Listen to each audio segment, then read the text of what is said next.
Welcome back to more 2d6 Dungeon.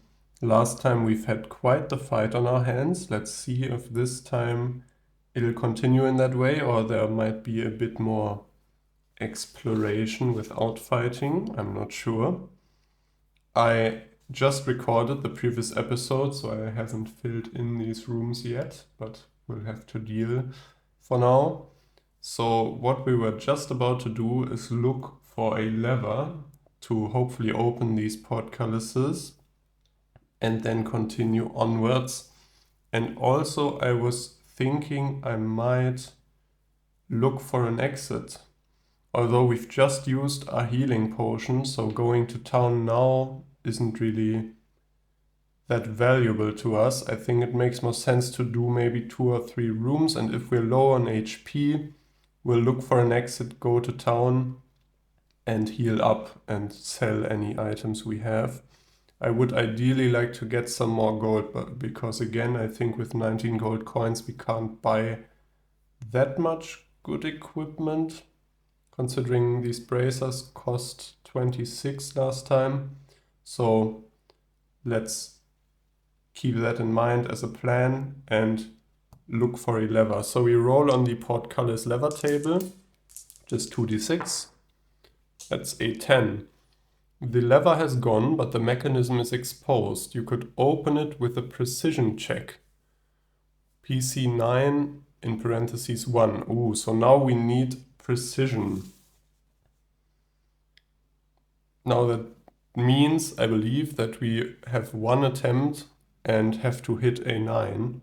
We just roll 2d6 and we have to hit the number that the precision check tells us to hit, and the number in parentheses tells us how many rolls we have.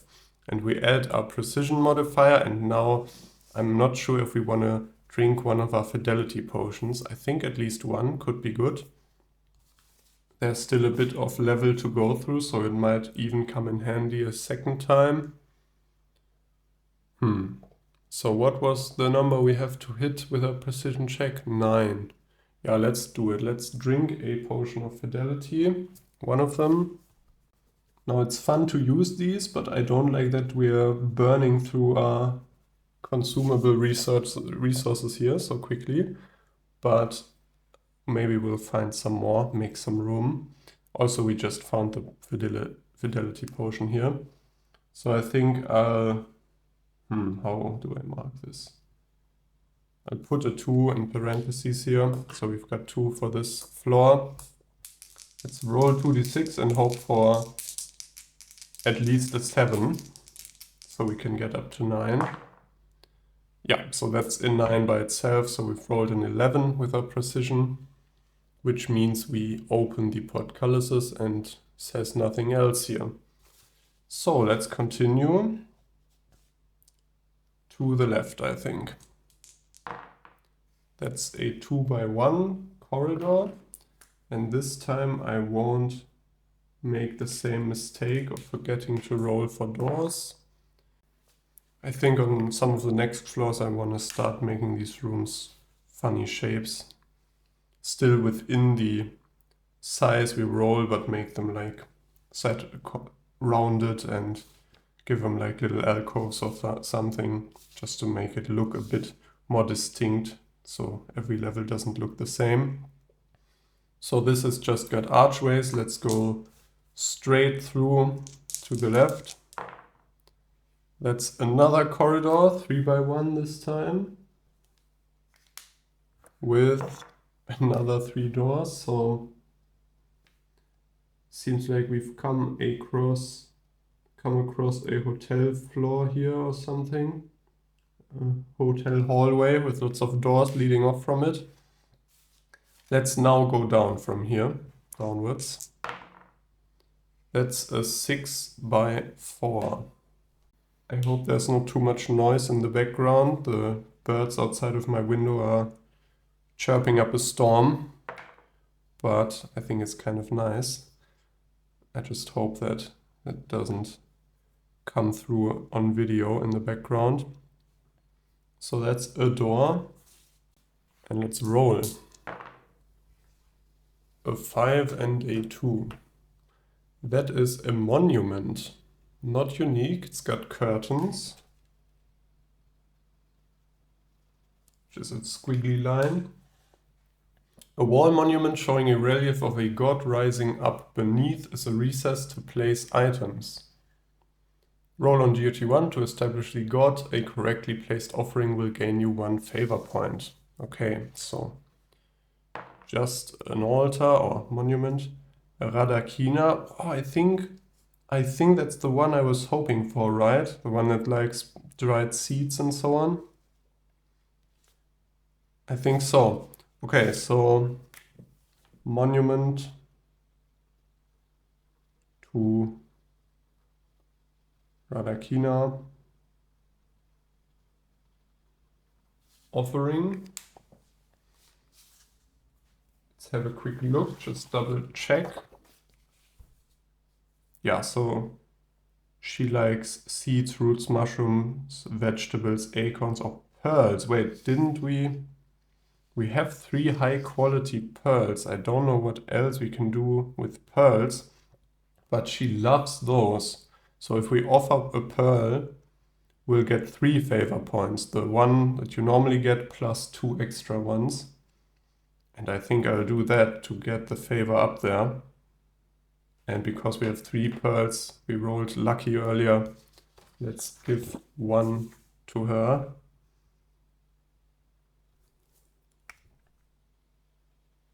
So 2 high quality pearls left.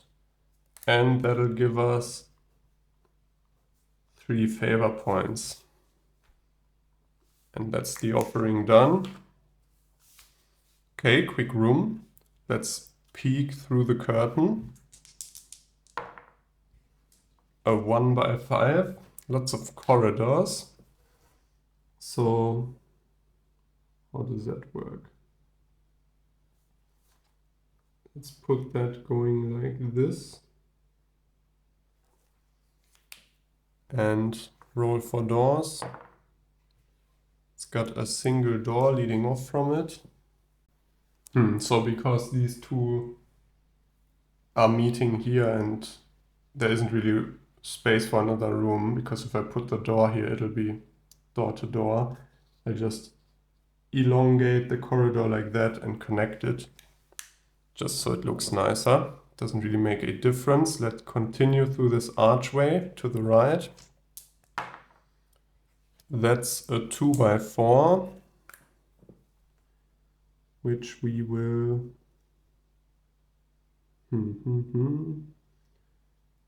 put like that. Still haven't found a small room yet. 1 door leading off from that. Let's put that door down here. And that's going to be room number 12.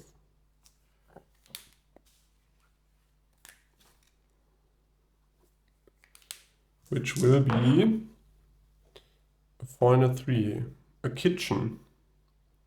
This space has a series of counters covered in pots, cutting boards, and knives. Unique, and it's got wooden doors. Kitchen. Unique. The chef is here. They attack on sight. Use adept stats. And after, gain 1 ration and roll on interruptions and unexpected 1. Okay, so the adept, I don't remember if that's a level 1 or 2, but I can't seem to find it in the level 1 enemies, so yep, that's another level 2 fight for us. Let's hope we survive. So the adept gives 70 XP, which will take us up to level 3 if we can manage to kill them. And they have 10 only. So the chef will attack us. I hope he doesn't get the cleaver, the meat cleaver. Let's attack him. Do we want to drink a potion? I don't think we need to gain health yet. No.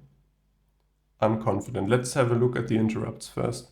Secondary 2s and 5s. So the thrust again is at a disadvantage, a big one at that, -2. And the staff thrust, which I guess will be, I don't know, maybe a rolling pin. 4 and a 5, we don't have any armor countering that. Let's attack. 1 and a 2 with R2 shift will be only the thrust, but at least something, so does 2 less damage. Still 3 damage, not a bad start at all. Have the chef attack us. Now they have 2 shift as well. So he can shift down like that, doing the rolling pin attack. So d6 -1 damage. And that's another 5. Oh no. So we still have the gain health. I obviously would like to save those for maybe later because it seems very strong. And as I said, if we're low after this fight, we'll have to go looking for an exit shaft event and try to make it out. Maybe up there and go to town. But yeah, that's kind of scary, taking 5 damage already.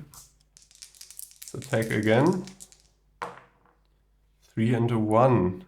Rolling so low. So that's another thrust. d6 -2. At least that's another 3 damage. But without that interrupt, the chef would be dead already, because only got 4 HP left and blocked 2 each turn. So let's get attacked. 5 and a 4. So can shift that down to a 4 and that up to a 5, doing another staff thrust or rolling pin club, but d6 -1, rolled a 1.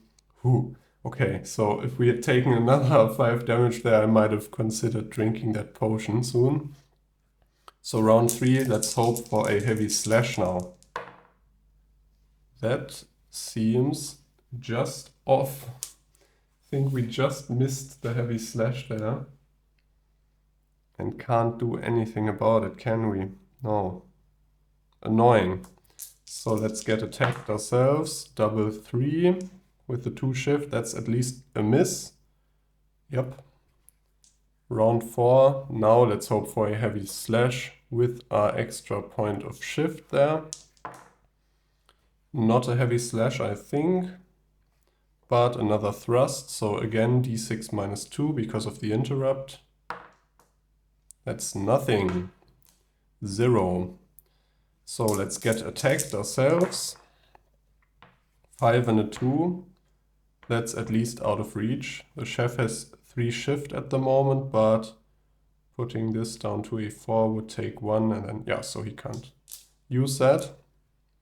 Let's attack again. 2 bonus shift. Please, just a heavy slash is all I'm asking for. 4 and a 2. I think that's exactly enough. Yeah, so we've got 4 shift, so turn that into a 6 and that into a 4. Do a heavy slash. She has no interrupt again, so this will be doing the full d6 +2. And that's 6 damage. Made Filet from the chef. Very nice. So 70 XP to be level up. So in this case, I will just note that down, putting us at 513. And I'll do the level up in a second of camera. Let's do all of the room and loot rolls first, just so we are all set and don't forget them. So pouch table 2 +2 and POT 3. So we might even be getting a potion, I think. I think that's what POT is, the potions tables. So let's start with pouch table 2 +2. 3 +2 is 5. There are 2d6 +5 silver coins in the pouch. 2d6. 11. Nice roll. +5, so 16 silver coins. Putting us at 116. And we are getting another pouch. I should note down here. Perfect. And then POT3, which I think, nope, that's not the one after the pouch table. I thought it was right after in the document. So yeah, pot 1, 2, 3, and 4 are all potion tables of different strength. So POT3 is just a D6 and no modifier there. A 2, that's a potion of gain health, another one. Perfect. So I would have loved another potion of finesse, because that was so nice in that combat. The extra 2 shift are awesome. But actually maybe our shift will increase because of our level up. I'll have to look at that. And I also saw that potion of finesse is worth 50 gold. So I think we could have sold that for 25 and gotten some armor as well. But I think that use was great back then with the Barrack Knight. And gaining another health potion from here, I think this all in all was a win. So I think from the kitchen we got some loot as well. Right, so we gain 1 ration and then an interruption. So I'll note down the ration first. And then let's roll on the interruptions and unexpected table. I think it's the first time we're rolling on that for now on this floor. We rolled on that a lot on the last floor. So just 1, just interruptions and unexpected 1. Not the level 2 one. So a 2 and a 6. There's a narrow hole here and you put your hand in to take out a pendant. It has 3 hollow recesses that appear to have once held gems. You may place 3 gems in the pendant and roll on GCT1. There may be risks involved. So we don't have the gems, obviously. I think we'll just take the pendant. And that doesn't seem to be a treasure item. Now I'm unsure if we can take that with us. But it says we take out the pendant from the hole. So I think let's note down the pendant on the back here. I don't think we need a pouch for that. And I'll just jot down 3 gems turns into GCT1. So we might be able to do that in the future, I guess. I'm guessing that's how that works. I've come across that before, but in that case it was indents in some wall or mural, I think, so it was clear that you can't take it with you. But I'm guessing this pendant sounds like something we can take, and if we find gems, maybe mess with that later. Okay, so that was the kitchen, which has wooden doors. But as I said, do we return to town? Actually, I think our level up gives us more HP as well, right? So I'll do the level up first, just so we know and don't forget. Give me a second. So all that level up did for us was heal us by 10 HP and raise our max HP by 10 as well, which happens on every level.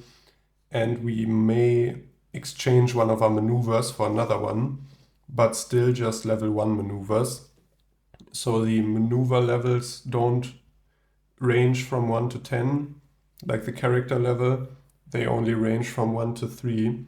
So we still only have access to 2 maneuvers and 2 level 1 maneuvers at that.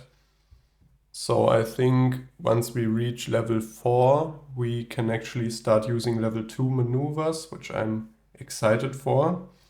But for now, I'll stick with the ones I have because I'm pretty happy with the dice sets, and I kind of have memorized them now, so I think that'll just confuse me if I change them. And other than that, our discipline modifier was raised by 1. Our precision stayed the same, and our shift sadly stayed the same as well. I was curious if I would get some extra shift, but we have to wait a while for that. I think at level 5 you gain your first extra point of shift. And then at level 9 you go up to +4, and that's the maximum. So yeah, that also explains why that finesse potion was so great, because it basically put our shift from level 2 up to a shift that only a level 9 or 10 character would have. And other than that, nothing really changed. But the healing is welcome. We need 1000 HP for our next level up. XP, 1000 XP. So we've got a while to go. And I think with that bit of healing, we can stay in the dungeon a bit longer. But still, I think next time we might check out this area, if we can go through here, or maybe up here and look for an exit shaft.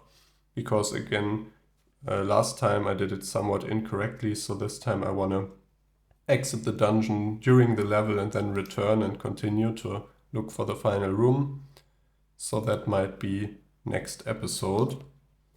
But for now, I think that was quite a bit of progress just from that fight in the kitchen. Now I know we didn't do many rooms because we had a lot of corridors in between, but I still think this is a good point to wrap it up and continue in the next video. And until then, have a nice day and I'll see you.